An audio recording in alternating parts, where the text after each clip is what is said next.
You started. Hi, my name is Sarah Steiner, and I'm the business librarian and also the gender and sexuality studies specialist at Western Carolina University. I know these are sort of differing things, but yeah, it was sort of an accidental marriage, but it works nicely. I'm Allie Norvell. I'm the collection strategist librarian at Western Carolina. I'm Erica Barnett, and I'm the acquisitions librarian at Western. And thank you all so much for being here today. Yeah. This After is the sleepy lunch, time too. yeah. Yes, this is the time when people tend to be sleepiest, so we'll try to keep it lively. So we all introduced ourselves, but we'll also be talking about Cornbread and Roses, or refer to them as CBR. And Cornbread and Roses is a nonprofit organization in rural North Carolina, Western North Carolina, and their mission is to be an inclusive and affirming space. And they serve a wide population within our community, and that could be the LGBTQ, Spanish. Our population has about 8% Hispanic, so that's a pretty, comparatively in our community, a good population to be aware of. And then also focusing on the neurodivergence that's within our community. And what they do is they offer therapy, a food pantry, and then they also have a lending library, which is where our work comes into play. So our agenda will be to talk about the project, obviously, and this is a really great model that can be implemented in your own communities and building partnerships within your own communities. And so this is just how we were able to do that for our own. We'll talk about how our project started, the implementation process, and how we were able to get our community involved. And then our next steps, it's still work that's in progress, and then obviously the Q&A. So this has been going on since early 2024, and it started when I had seen a flyer for the Cornbread and Roses lending library, and it was at the same time I saw that there was a grant available for, I believe it was literacy in communities, and I thought it would be a really great opportunity to support them in using our expertise to help them continue to build their lending library. And so we really I met with the executive director at that time, and they were really interested. And this is when Allie and Sarah became involved, especially with Allie and her experience with the collections development, and then Sarah with her work with the LGBTQIA plus oral history project, and then Pride as well. And so everybody was really interested in participating in this project. Unfortunately, the grant was unfunded. We mostly asked for funding for books. So after we found out that it wasn't funded, we all felt strongly about being able to continue the work. We were still able to find ways and look at other partnerships that we could create within our community to help still continue to build that, the library. And so we just really needed to readjust and just see what that would look like for us moving forward. And so late 2024 and currently now, we are implementing the project, so we had to identify what outcomes we wanted and what it would take to implement the project, and then looking forward. So these are our goals and the solutions. It was really exciting to be able to identify the goals that were going to be put in place. And so those were to expand and organize the collection, to gather data on the use of titles, facilitate maintenance of the shelves, build community, and include Spanish language titles. And so our solutions pretty much walked over from the goals. And so working to set up the library, organize the collection, use a slip system for data to track, have an anonymous checkout, maintain a plan to keep it up, and then engage others and solicit donations. And a lot of our focus was to really work to minimize the work of Cornbread and Roses. We didn't want to add something else to them of what they're going to be doing.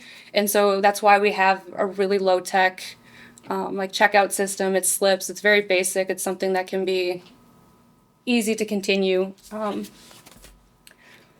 So once we had our goals and our solutions, we were able to work and present with the board. It was the executive director's idea that we bring this idea to the board and just explain the situation, the project that we want to do, what involvement would they need to be included in. And this was a really great opportunity. It was actually a really heartwarming conversation. They were all on board. Sarah presented this fantastic handout that really outlined what we wanted to do, our goals, the components, and it emphasized that there was almost no work that was needed by the staff at Cornbread and Roses. It was really just making sure the person was there so we could carry out the work. Again, it was really, really heartwarming conversation.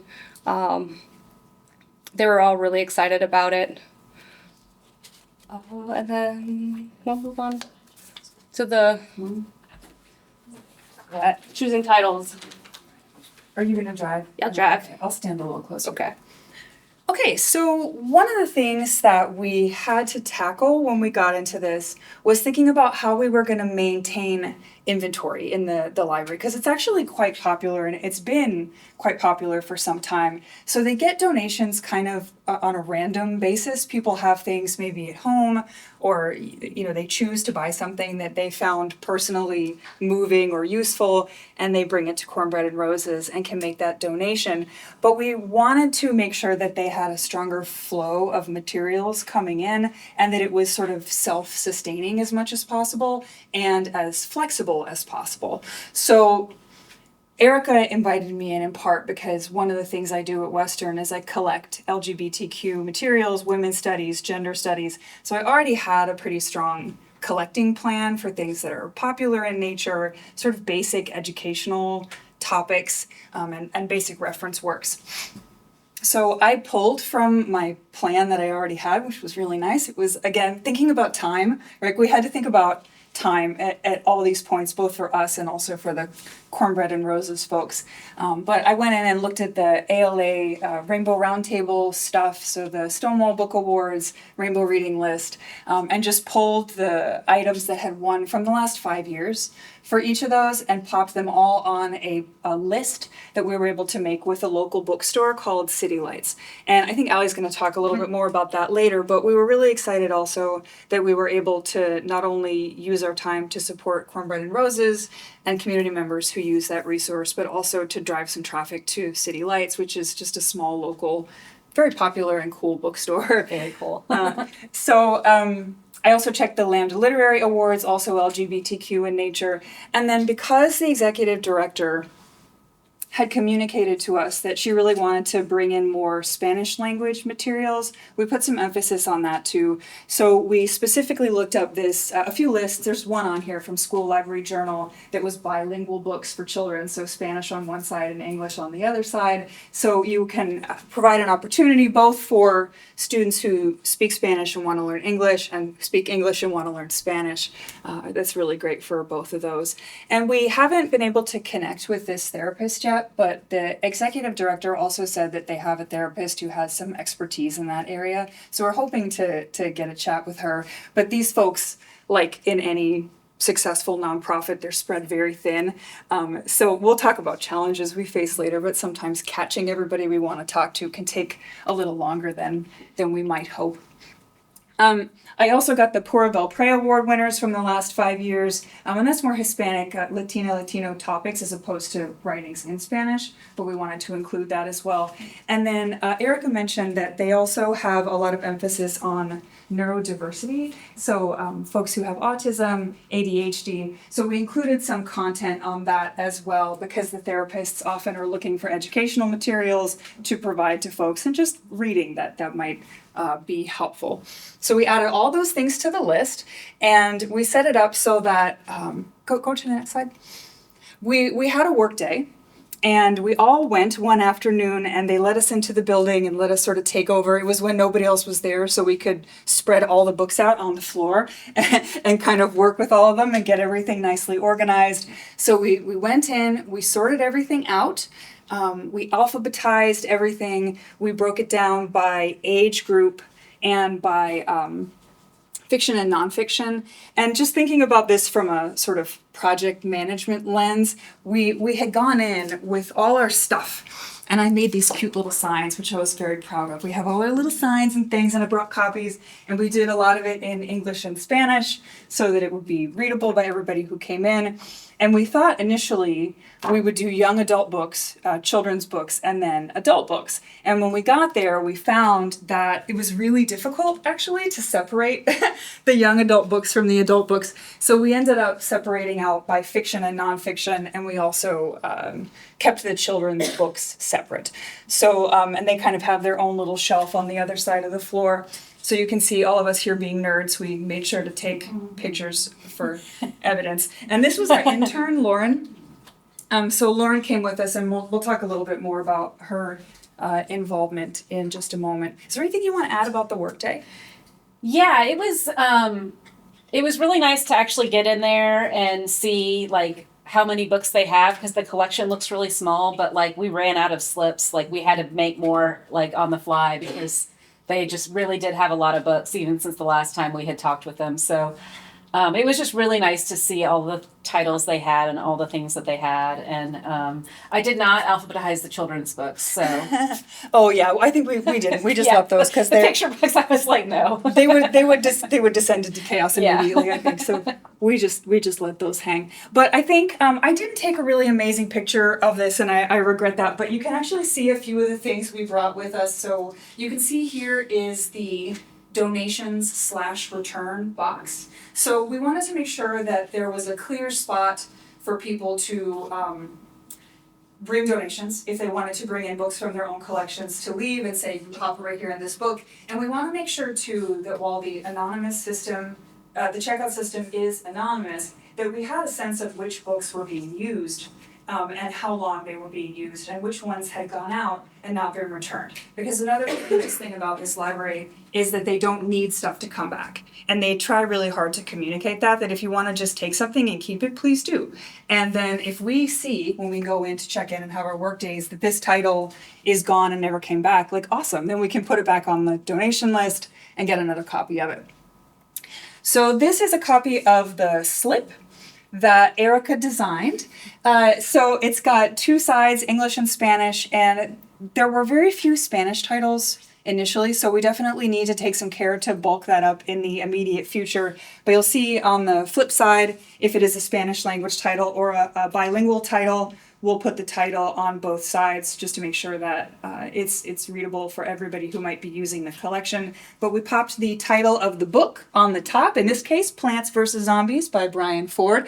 And then when anybody takes the book out, all they have to do is write the date on the slip, and they pop it into a little box that we left that had a pen attached so they could write the date on it easily. So we hope this would be really low barriers to entry, really low barriers to use. Again, anonymous checkout system in case people, don't want to interact with people while they're seeing some of these topics that might be sensitive or that they might be shy to discuss with somebody else.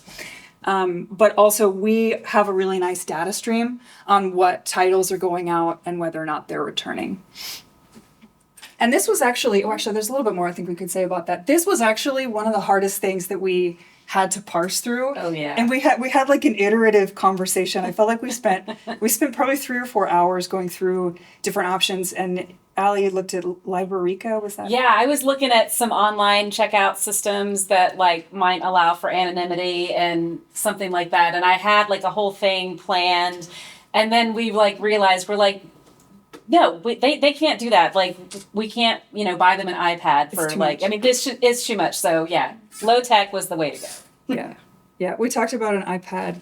Yeah. And yeah, it was just really interesting because it's easy to dream big and it's nice to dream big, and then we would slice. Yeah. We would kind of slice back. So, okay, next slide I think is good. Oh, awesome. That's me. Okay, so we're hoping to continue this project and get more community involvement. But we did get the CBR board involved. So the executive director was very supportive of the project, but they wanted board support. So we did that. And they asked us if any marketing materials can come straight from them. So we'll talk about marketing in a little bit, but making sure that we don't attach it to Western. So we're just private citizens doing this work.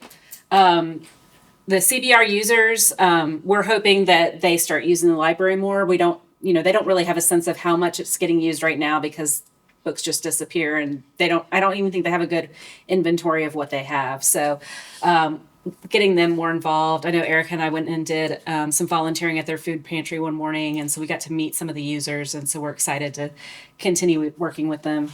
And then City Lights Bookstore, if you're ever in Silva, please go support City Lights Bookstore. They're great.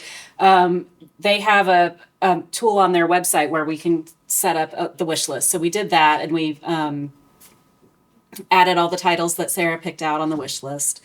And so I was just testing out the wish list. So I was like, oh, you know what, I'm going to buy a book and donate there. So I did that. And it gives you an option of having the book shipped straight to them or going to pick it up. So I went to go pick it up. And when I went there, he was like, oh, I've got 2 more for you. He got like advanced copies or something. So he had 2 books to donate as well. And it was like really nice. So now we've gotten about 6 donations, I think, so far. And it's not even been advertised yet. So that's been really good. So we hope to kind of continue this traction and do more. Okay, so here's some of our marketing materials. And we don't know what we're going to end up with. These are still kind of in flux, but the QR code goes to the wish list. And so we were just trying to figure out where these might be effective to place and whatever. And then for social media, Cornbread and Roses will post them on their social media. So we're coming up with some Instagram slides for them, and just kind of driving people to the wish list, and hopefully that will spike some donations, and we will have a reason to have more work days than we had planned. And we did, just on the translations. Yeah. We took care with the translations. We had a Spanish speaker who helped us make sure that they're accurate. Oh, that's me. Yeah. Okay, so we titled this session Creating Partnerships of Universal Benefit, right? So we wanted to take a minute to talk about the benefits that we saw for all different parties. And I made this slide, and as I was sort of prepping for this presentation today, I was like, oh, there were still more groups that benefit from this that I failed to list on the slide, but we can chat about them now. But we'll just sort of talk through them, because I've actually been using this frame of thinking about how to make any project I do beneficial to the largest number of people and largest number of entities, if you will. And it's been really helpful to me in maximizing my time. And actually a lot of the librarians at Western, I think, have been getting in this groove of doing it. And it's had, in my opinion, a really strong effect on the efficacy and success of a lot of our programming and our sort of special projects. Like this, when you think strategically about how to make all the stuff beneficial to everybody. So to start with a nonprofit, they have expressed to us that this has been a really beneficial project.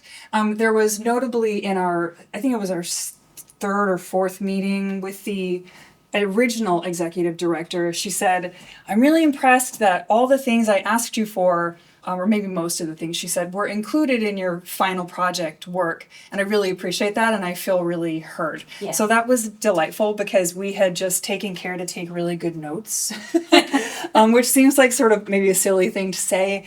But we had lost time in the middle of this project, as sometimes happens. We're migrating to a new system, so the collections people are so busy, and me and public services also get very busy. So we put a pin in this for about a semester, and we said we're gonna have to hold off for just a second. So having the clear notes was incredibly helpful over time, and I was also thrilled that she remembered all the things that she told us. So that was really delightful. They benefit from it too, because like I said, they tend to be spread really thin. They do all this counseling, they do all this programming, they do a lot of outreach, and they're just all over the place all the time. So anything they can have that will be plug and play, that will be a valuable service that's requested by the community, is a benefit for them, because it makes them look good, but they're not having to worry about expending a lot of additional energy or time to maintain it. So that was one of our key considerations with all of our plans, was like, how do we make sure that we're keeping this tight for them? And sometimes we did excise things as a result of that. We had an intern, Lauren at Western. They also had an intern pretty consistently. They have a WCU intern over at Cornbread and Roses. We weren't able to involve their intern in the way that we'd hoped, but I did an exit interview with my intern before she left. And she said she really enjoyed it. It was really nice to have a chance to work with not just us, but also with a local nonprofit, and to get a stronger sense of their function, and to get to meet some people in the field, and to actually go have a work day and help manage a project in an appreciable way. And she said that the one thing that she wished was different, or the main thing she wished was different, was that she could have been involved in more meetings, but that she hadn't been able to make it to all of them because she had a lot of other obligations. But I thought that was really thrilling. And she let me know she had been considering going into librarianship or a few other fields because she was an English undergrad, and she said she decided to go into librarianship. So I thought that was great. She said she really liked the project. I'm going to skip the librarians and come back to that if that's okay. But for the community, obviously we hope they will have access to additional reading materials. We have a lot of pain and suffering with our public library right now, especially around DEI topics. I'm gesticulating at Tracy here. So we kind of hope that having another outlet for some of these materials might be helpful in terms of just expanding access. And then the groups that I didn't think about mentioning in terms of benefit are the library also benefits, because this aligns with both our college level and our university level strategic plans of making community partnerships, of involving students in those community partnerships, and all that kind of good stuff.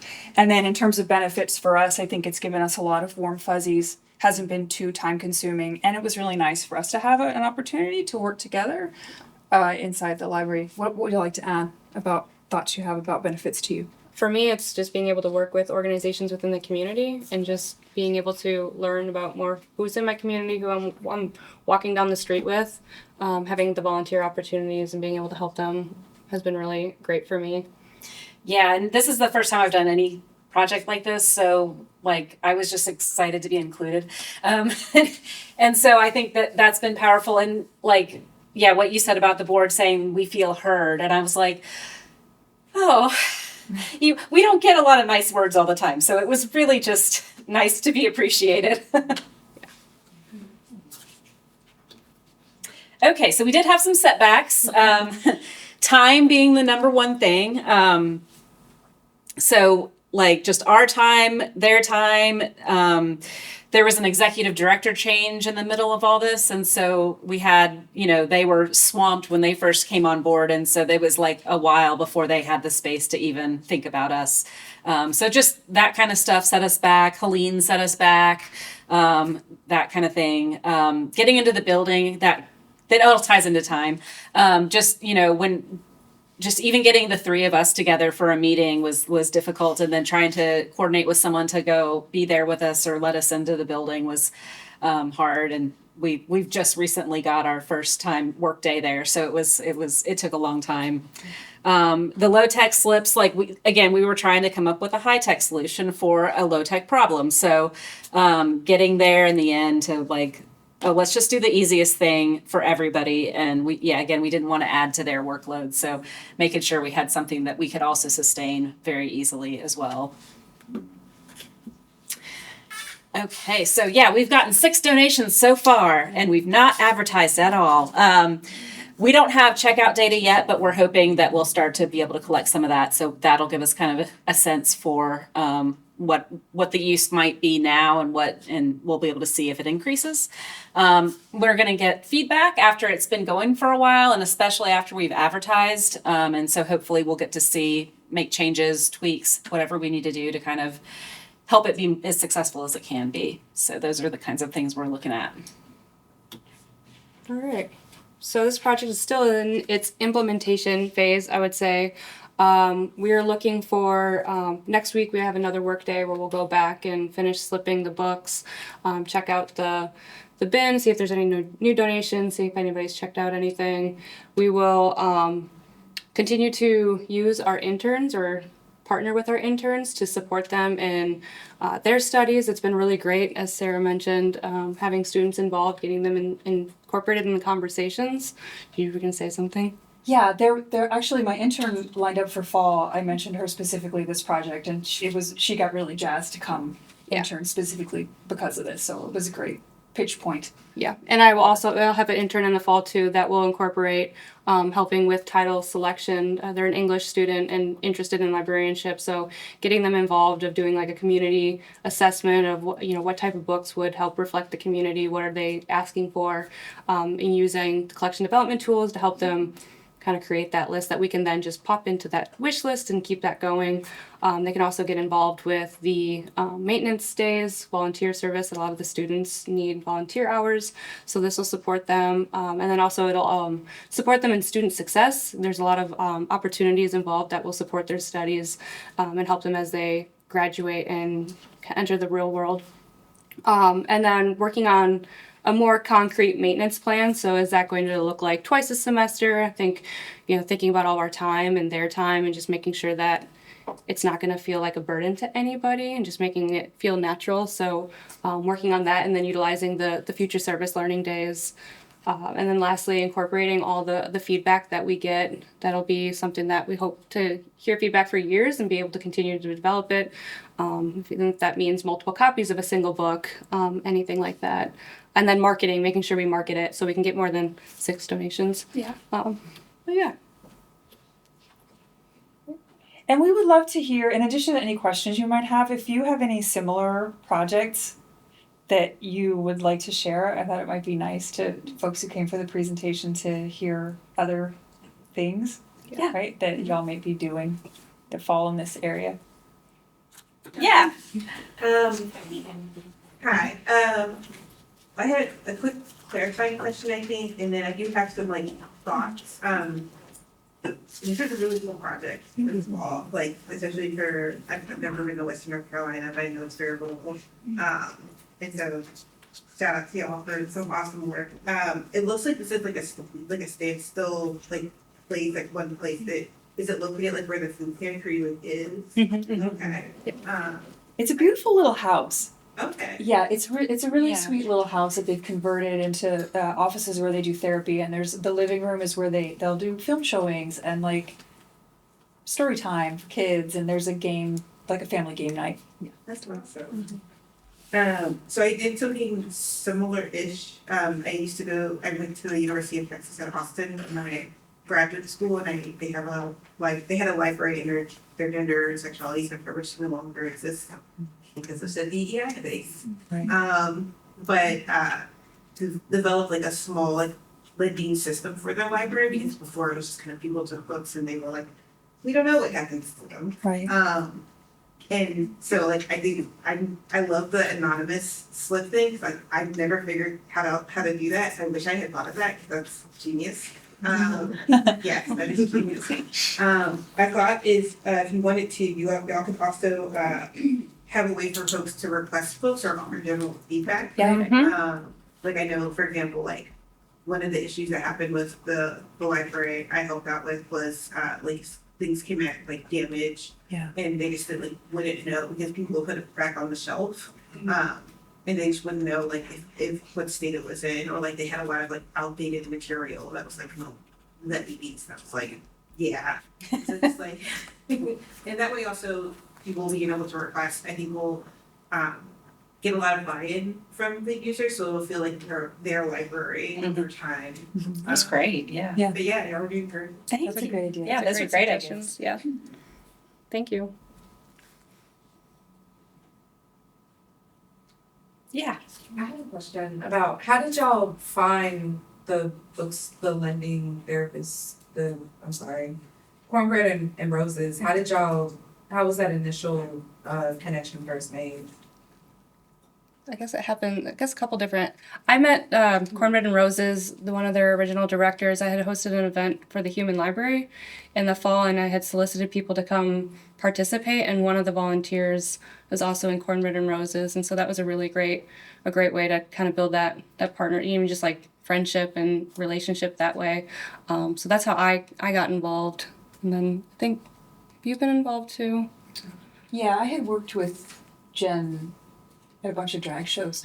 Yeah. Just volunteering. Yeah, same organically. Yeah.